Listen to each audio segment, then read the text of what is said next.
आप देख रहे हैं एसडीएम न्यूज़। मैं हूं रियाज अंसारी। इस वक्त मैं ऐतिहासिक शहर औरंगाबाद से बात कर रहा हूं और आज का मेरा विषय है महाराष्ट्र की राजनीति और देश की राजनीति। समाचार पत्रों में जिस तरह से एमआईएम के सुप्रीमो लीडर जनाब असद नकवी साहब के बयानात आए हैं और अभी हाल ही में कल सोशल मीडिया पर महाराष्ट्र के एमआईएम के अध्यक्ष और खासदार इम्तियाज़ जलील साहब ने जो प्रतिक्रिया दी है उसको लेकर आज ख़ास करके सेकुलर पसंदों में, यानी जो सेकुलर नज़रिए के मानने वाले लोग हैं और ख़ास करके मुस्लिम समाज में बहुत चर्चाएं चल रही है। हम देख रहे हैं कि शायद ये महीने के अंत में यानी कि 30-31 तारीख को अपने यहाँ पर इंडिया का जो गठन नया हुआ है महागठबंधन, उसकी मीटिंग होने वाली है। उसके लिए कोशिश चल रही है। पूरे महाराष्ट्र में उनके पार्टी के नेता दौरे कर रहे हैं, लेकिन एमआईएम को लेकर हर कोई दूरी बनाए हुए हैं, जिसको लेकर ख़ास करके मुसलमानों में एक तरह की बेचैनी पाई जा रही है। मैं ज़्यादा आगे ना बोलते हुए बात वजाहत कर दूँ पहले बोलने से पहले कि ये वीडियो में कुछ मेरे व्यक्तिगत विचार नहीं है। ये जो व्हाट्सएप पे, फेसबुक पे और कई सामाजिक सोशल लोगों ने कुछ कहा है, कुछ चर्चाएँ हुई है, उनकी कुछ मन की बात है, वो चर्चाओं को मैं पेश कर रहा हूँ। आप ये ना समझिए कि एक चैनल वाले की अपनी राय है या उसकी आवाज़ है। मेरी इस बयान का, इस बात का ये मतलब हरगिज़ ना निकाला जाए। आज विश्व समाज में चर्चा है कि क्यों इंडिया के गठबंधन में एमआईएम को लिया नहीं जा रहा है, जबकि शिवसेना को आपने लिया है, सारी बात है। और शिवसेना के बारे में पहले क्या कहा जाता था, पहले क्या हुआ था, क्या नहीं हुआ था, ये एक साफ आईने की तरह पूरी दुनिया के सामने है और ख़ासकर मुसलमानों के सामने है। अब सवाल ये है कि फ़िरका परस्त पार्टियों को रोकने के वास्ते जब आप एक जगह आते हैं, तो आज मुस्लिम समाज में चर्चाएं चल रही है, तो क्या एमआईएम इतनी ख़तरनाक पार्टी है कि इसने कुछ देश को तोड़ने का काम किया है? क्या इनकी वजह से बहुत हिंदुस्तान में, मतलब महाराष्ट्र में जगह जगह से दंगे हुए थे, हज़ारों के इमलाक को जलाया गया था, कई तरह का मतलब एक लूटमार हुई थी या पता नहीं क्या क्या हुआ था। जैसे हमने पहले देखते, अगर हम 20 साल पीछे चले जाए, जो दंगे हुए थे, कैसे हुए थे, कमीशन की रिपोर्ट आई थी, क्या बयानात आए थे, कौन सी पार्टियों का नाम लिया गया था, ये मैं दोहराना नहीं चाहता, ये आपको कुछ बातें मैं इशारों में कहना चाह रहा हूँ। तो उसके बाद भी सब ठीक ठाक चल रहा है। उसके बाद भी जब सब मिल बांट के चल रहे हैं, जब राष्ट्रवादी कांग्रेस और शिवसेना, जब आप एक आ सकते हैं, तो आज एमआईएम को आप क्यों नहीं ले सकते हैं? ये एक मुस्लिम समाज में चर्चा चल रही है और आज आप एमआईएम को हल्के में ले रहे हैं। अब सवाल ये है कि जब तक आप बातचीत नहीं करते हैं तो पता कैसे चलेगा कि क्या चल रहा है? भाई आज महाराष्ट्र में 268 सीटें, ठीक है। अगर ये बैठ के बात करते हैं और एमआईएम अगर ये बोलती है कि भाई हमको महाराष्ट्र में 50 सीट के हम दावेदार हैं, एक एग्जाम्पल दे रहा मैं आपको, तो बोल सकते हैं यार ये 50 सीट तो ज़्यादा मांग लिए उन्होंने, भाई इनको हम 10 देते, 15 देते, 12 देते, एक एग्जाम्पल, तो कुछ बात समझ में आती।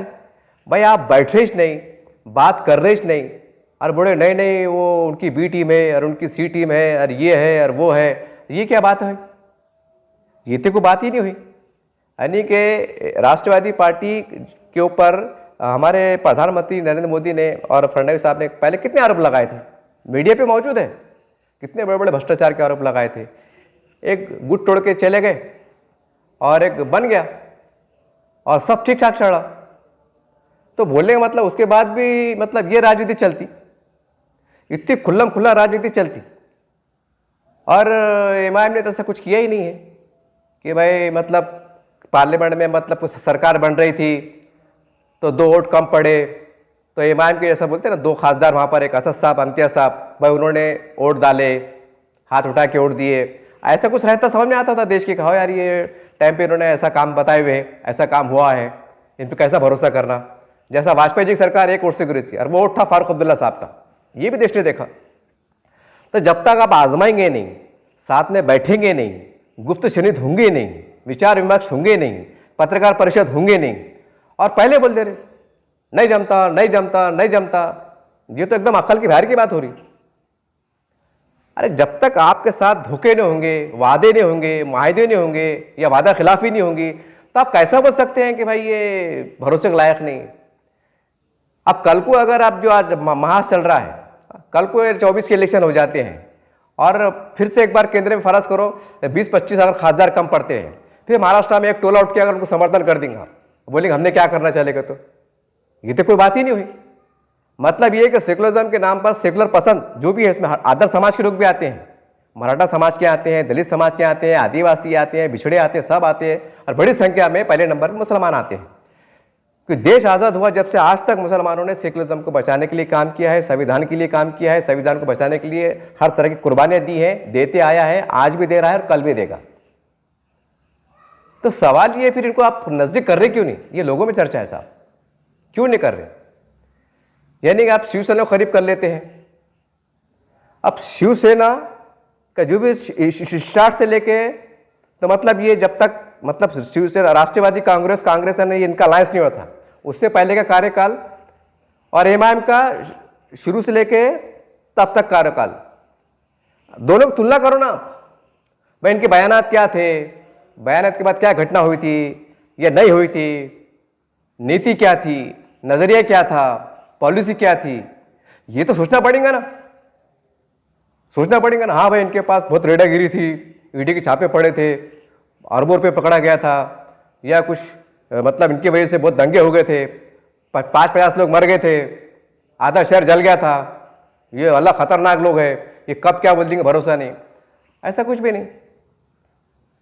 अच्छा, फिर लोग ये कह रहे हैं कि ठीक है, अगर आप कुछ चंद बातों से लेकर आकर आपको एमआईएम पे आपत्ति हो सकती है, लोग कह रहे हैं ऐसा, तो भाई शिवसेना के अंदर भी क्या क्या बातें विधानसभा में नहीं हुई,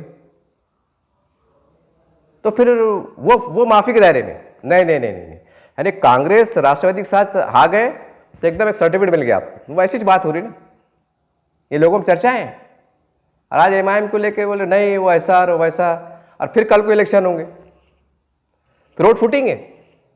मैं आपको अगर मैं औरंगाबाद जिले की मिसाल दूं एक एग्जाम्पल के वास्ते, कि 100 वोट है मुसलमानों के, 100 वोट है, एग्जाम्पल दे रहा मैं आपको, तो 50 वोट यकीनी तौर से एमआईएम को मिलना लाजिम है, चाहे आमदार में हो या खासदार में, 50 वोट मिलना पक्के है।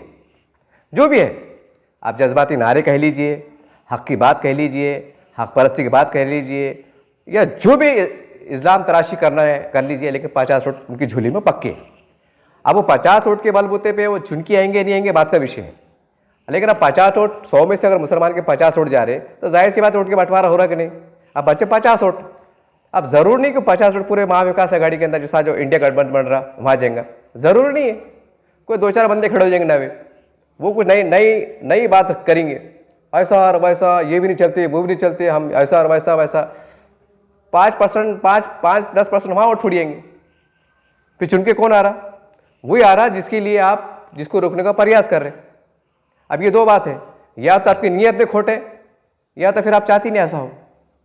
जब आपको मालूम है कि एमआईएम एक अपना वर्चस्व रखती है मुसलमानों के अंदर, वो अपना घर बनाने में कामयाब हुई है, आप उसको कोई भी नज़रिए से आप देख सकते हैं, इस्लाम तराशी से देख सकते हैं, हक परस्ती देख सकते हैं, कोई भी नजर से देखो आप, ये आपका लुकआउट है।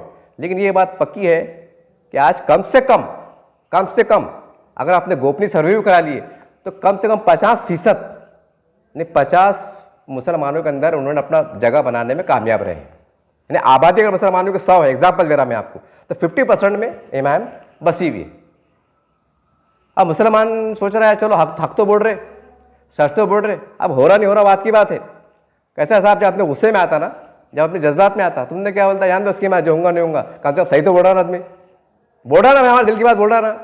ये आम जनरल लोगों की मानसिकता बता रहा मैं आपको, ये लोगों की मानसिकता है। लोग क्या बोल रहे हैं, अपन अगर बोले भी ना, अरे यार साहब वो काम तो होते ही नहीं, ऐसा कर, अगर डायलॉग करे बातचीत करे ना, तो लोग क्या बोलते हैं, अरे फेंको ना यार, क्या मिल रहा है मुसलमानों को, क्या है, वही भंगारी दुकान बेचना है, पान टेपरी चलाना है, होटल चलाना है, कपड़े दुकान चलाना है, अपना पेट पालना है, ऊपर वाला देने वाला है, जान दो कम से कम आदमी बोल रहा ना भाई, वो तो बोल रहे भी नहीं, अरे ऐसा लोग बोल रहे, अरे बहुत हैरान हो गए, बोला क्या बात है यार, जान दो बोले यार, अपने बोल रहा ना आदमी भाई, बोल रहा डंकी चोट पे पार्लियामेंट में बोल रहे ना, बोले कब से बोल रहे ना, बोले अरे ये तो बोल रहे भी नहीं ना, बोले ये लोग बोल रहे, और बोला यार ये तो अजीब बात है, क्या करते, बोले भाई अब कैसा है, पहले बोलते थे फिरका परस्त थे, ये आ जाएंगे तो ऐसा हो जाएगा।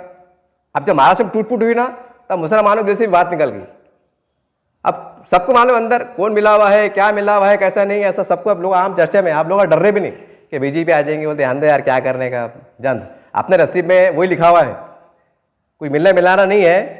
थोड़ा बहुत मिल गया तो मिल गया, ऊपर वाले के रहम करम से, दुआ से, नहीं तो वो भी जान दो अपना रोज रोज रोज कमा रोज का।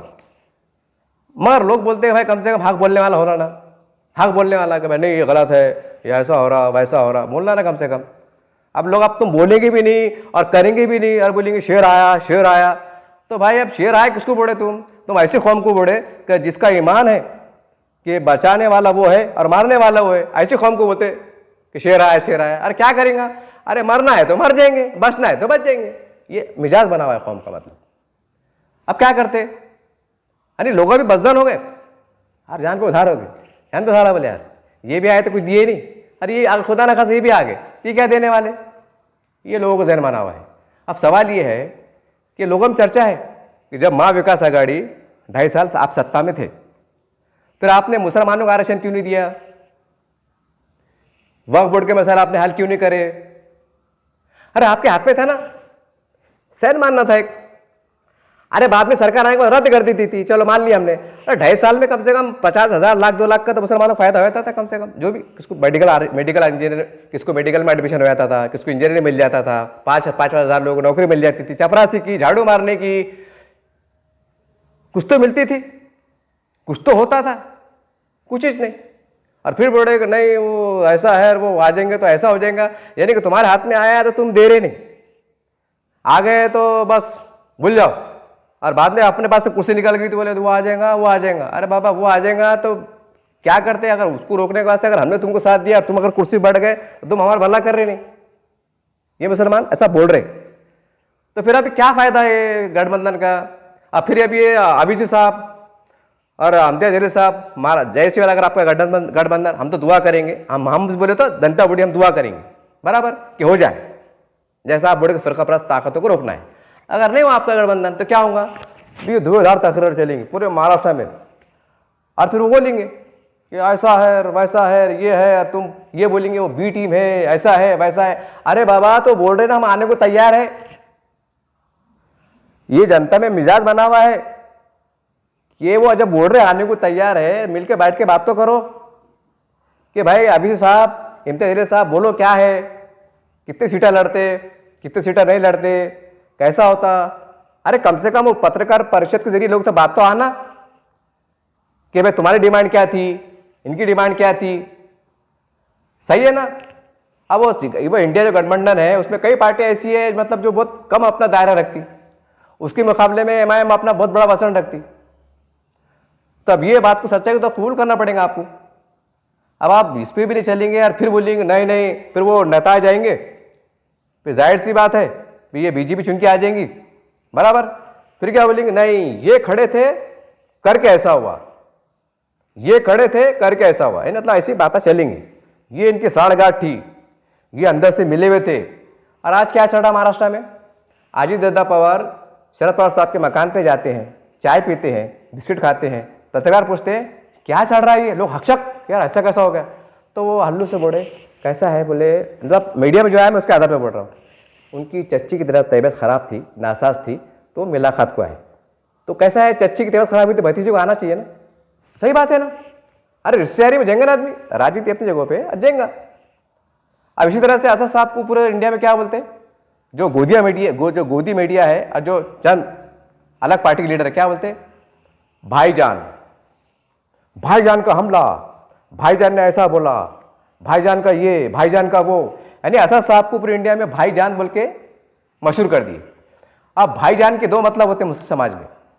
एक भाईजान का मतलब ये होता कि बड़ा भाई, बड़ा भाई, और एक भाईजान का मतलब ये होता अपनी बहन का दूल्हा, यानी अपनी बहन जिसके घर में दी जाती उसको भाईजान कहा जाता। यानी हमारे बहनभाई साहब, दो मतलब निकलते।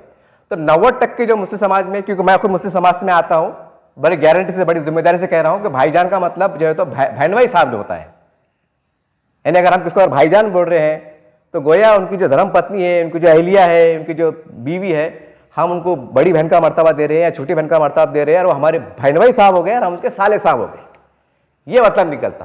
तो मतलब ये है कि जब बड़ी बड़ी मीडिया पे आता है आजाद साहब भाईजान, अच्छा भाईजान किससे मिले, तो फिर आप ये क्यों नहीं सोचते कि नहीं भाई वो जब भाईजान बोले तो मतलब जाहिर सी बात है वो असद साहब की जो उनकी अहलिया है, उनकी शरीक हयात बीवी है, तो उनको बड़ी बहन मान रहे होंगे। अब राखी के त्यौहार आ रहा, मेरे को भी कई हमारे दोस्त की बीवियां मतलब एक राखी बांधती, तो मैं भी उनके लिए भाईजान ही होगा ना। ये हमारा कल्चर है एकता भाईचारे की, इसमें बुरा मानने की क्या बात है। नहीं भाईजान किसी मिले तो बोले भाईजान मिल लिए, अरे बाबा तो जब तुम भाईजान भी बोल रहे यानी कि बड़ा भाई का मर्तबा भी दे रहे, और दूसरे एंगल से आप उनको भाईनोई साहब भी बोले, तो फिर साले साहब का काम नहीं जाना। जब साले साहब जो भी जा रहे, अब साले साहब जा रहे तो फिर बुरा क्यों मान रहे। अरे भाई साले साहब है तो फिर जिसको आप अगर मतलब जो बोल रहा मैं उसको बोल रहा, यानी आप जब भाईजान बोल रहे तो भाईजान के दो मतलब होते, या तो बड़ा भाई जो बाप दाखिल रहता, या तो बहन भाई साहब यानी कि हमारी बहन के शौहर। ये है साफ सुथरा मसला।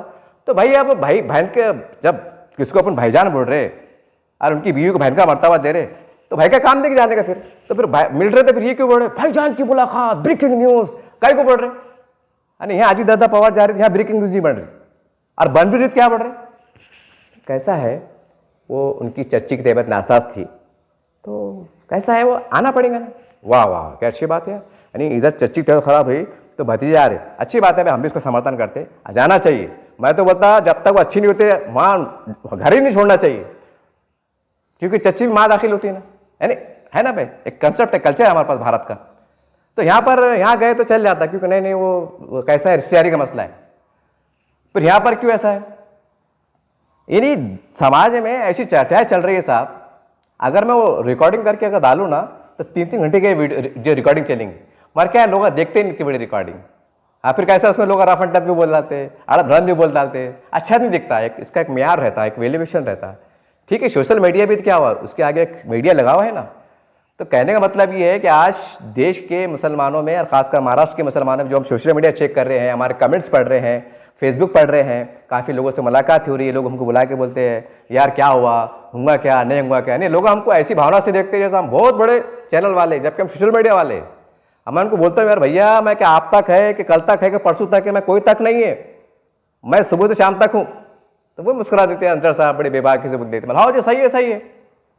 तो कहने का मतलब क्या है कि भाई साफ सुथरे अल्फाज में आज मुसलमानों के एक बड़ा तबका ये महसूस कर रहा है, वो चाहता है कि इंडिया गठबंधन में एमआईएम को लिया जाए।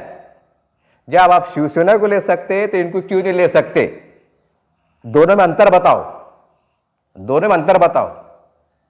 जब आप इनको कबूल कर सकते, इनके माजी के जो भी बातें हैं, जो दिल दहलाने वाले बातें हैं, तल्ख बातें हैं, ऐसी बातें भी हैं जिसको हम भुला नहीं सकते, वो बातों पे पर्दा डालकर आज उनके साथ जा रहे हैं। और क्या बोल रहे हैं वो सेकुलर हो गए, सेकुलर हो गए। तो फिर ये कौन है, अरे ये भी सेकुलर ही है ना, ये मैं बोले तो सेकुलर पार्टी है, सेकुलर में चलते हैं, कोई आतंकवादी था ही नहीं, जैसा कि उसको तब डर रहेगा नहीं नहीं नहीं नहीं। इतना बड़ा चाइना आज के अखबार में पढ़ा हूँ मैंने, जैसा राहुल जी का स्टेटमेंट आया कि भाई 1000 किलोमीटर उन्होंने जमीन चाइना कब्जा करा, उन्होंने आरोप लगाए।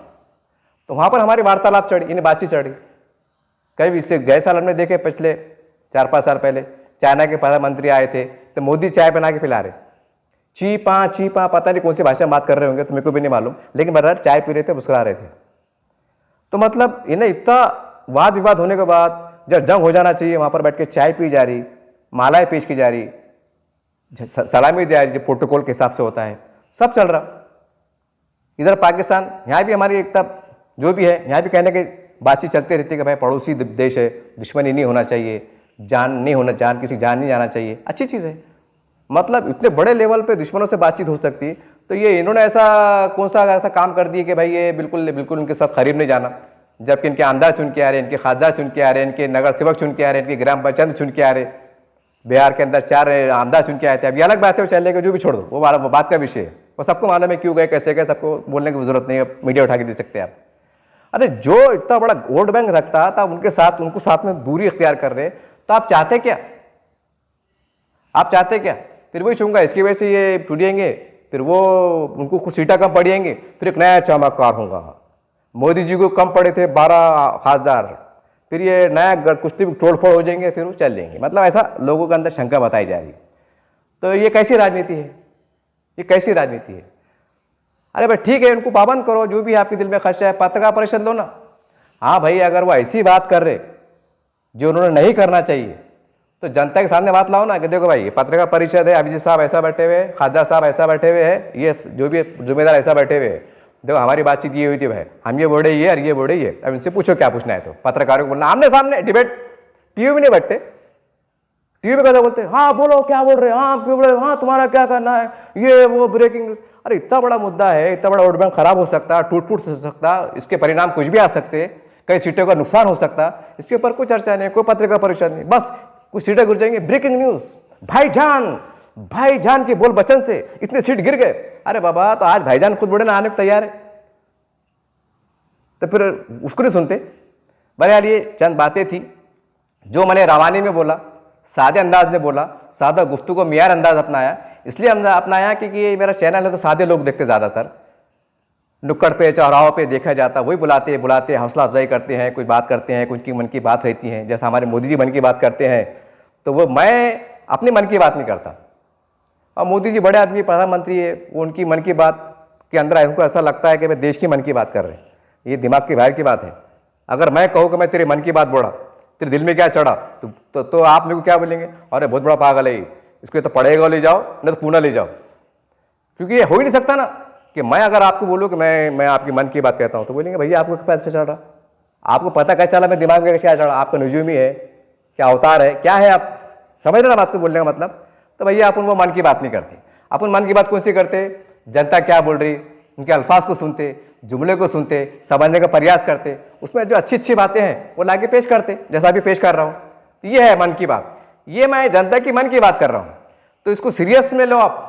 मैं इंडिया के तमाम जिम्मेदार, इसमें राष्ट्रवादी है, कांग्रेस है, शिवसेना है, या जो भी है मतलब है, सीरियस लो आप, हल्के मत लो कि सोशल मीडिया है, छोटा मोटा है, चिल्लर है, 4 मोहल्लों में देखा जाता होगा, क्या फ़र्क पड़ता है, चलन दो, कई आते और कई जाते। नहीं, ये मुसलमानों की मन की बात है, आप उसको नजरअंदाज मत करो। क्योंकि जब चुनाव का जब मौसम उठेगा, अगर आप उनको बोलेंगे बी टीम है, सी टीम है, तो फिर ये भी बोलेंगे, फिर वो बात घुमा फिरा के, जैसे कल खासदार साहब ने बोले, मेरे चैनल पे बोले, मैंने इंटरव्यू कवर किया था, उन्होंने खास तौर से जुमला मेरे चैनल पे, उनके रिकॉर्ड मौजूद है, उन्होंने खुला बोले कि जब बाबरी मस्जिद के ऊपर बोला जा रहा था तो नाना पटोले साहब के टाला बजा रहे थे क्या। ये कौन बोल रहे हैं, खासदार इम्तियाज साहब ने मेरे चैनल पे बोले, सोशल मीडिया बोले, मेरे चैनल पे मौजूद है यार, कल की रिपोर्ट है। तो ये बोलेंगे फिर एक मुसलमान के लिए तो फिर मस्जिद बड़ा कोई नहीं मामला नहीं, फिर वो बोलते भैया नहीं अल्लाह घर है, वो अपने को समझता नहीं। तुम बोलेंगे आरक्षण, बोलता गया भाई गया, मिलो कि मत मिलो, क्या मिला ऐसा नहीं। जब अल्लाह घर की बात आएंगे तो फिर वो दिमाग कैसा होता, दिमाग खराब हो जाता फिर लोगों का। नहीं वक्त तो सब लोग जज्बात में आ जाते हैं। अच्छा जज्बात में आएंगे तो फिर वो क्या नुकसान होगा, सीटा खप देंगे, और फिर क्या बोलेंगे, फिर बोलेंगे हाँ यार वो साला लोग बोले थे, वो अपन सुने नहीं यार, अपने भाईजान को कम समझे थे, भाईजान ने बता दी मैं भाईजान है बोल के, फिर बात ही बोलेंगे हाँ यार भाईजान है तुम। अरे आज क्यों नहीं बोले। बहरहाल कुल मिला के निचोड़ ये है कि आज मुसलमानों की सोच राय ये है कि बुलाया जाए, बातचीत करो और ओपन डायलॉग करो, ओपन फोन पे बात है, हेलो, वो रात के अंधेरे में मिले या बिल्डिंग में मिल रहे या बेंगलुरु में मीटिंग हो रही, दिल्ली में हो रही, प्रवक्ता बात कर रहे, कोई प्रवक्ता नहीं। आशा साहब, शरद पवार साहब, सोनिया गांधी, राहुल गांधी, बड़े बड़े दिग्गज जिम्मेदार होलसेल, ये बैठो डायलॉग करो, पत्रकार परिषद लो और बोलो। अगर ये इनकी गलती है तो मुसलमानों को दिखना चाहिए कि ये गलत बोल रहे। अरे मुसलमान भी जब ये समझ जाएंगे ना कौन गलत है क्या सही है बोल के, अगर तुम गलत हो रहे तो वो भी जनता देखेंगी। आप खाली ये बोलेंगे वो गलत है, वो गलत है, गलत है। अरे भैया जो मर्डर करके जाता जेल के अंदर तो सरकार बोलती सुधर जा भैया, सरकार उसको पढ़ाती लिखाती, सुधरने का मौका देती। यानी मैं एक एग्जाम्पल दे रहा, हालांकि एग्जाम्पल पर सूट नहीं होता, लेकिन मजबूर होकर बोल रहा, यानी उसको भी छूट मिलती कि भैया ठीक है भैया कोई बात नहीं, पुरानी बातें भूल जा, मर्डर करके आना कोई बात नहीं, आप पढ़ लिए, कॉलेज जेल में रह के BA पास कर, D.Ed पास कर, देखते ना अखबार में आता, वो हुनर सीखता, बड़े काम सीखता, क्या क्या सीखता। यानी गवर्नमेंट उसको भी सुधारती ना, को भैया तो जानते भैया जो होगा पुरानी बातें भूल जा। तो इन्होंने कौन से मर्डर कर डाले, ऐसा लोग बोल रहे हैं, मतलब ये कौन से वो बहुत बड़े क्या है।